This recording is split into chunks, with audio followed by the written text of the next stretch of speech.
اگر قرار بود به گذشته برگردد چگونه میزیست؟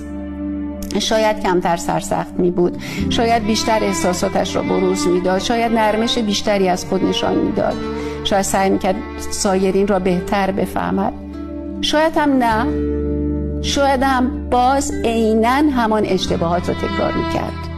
اشتباه از آن تعبیرهای من درآوری بشر. چرا فکر میکند که لغزش ها، سبکسری ها، بیخیالی هایش اشتباه بوده است؟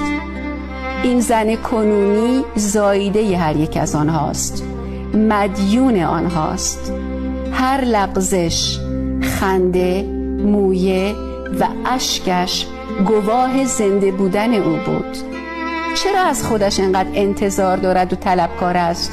چرا قرار است از کرده هایش پشیمان باشد؟ چه کسی گفته که راه زندگی مسیر هموار آماده است که کافی است با گام های محکم آن را طی کرد؟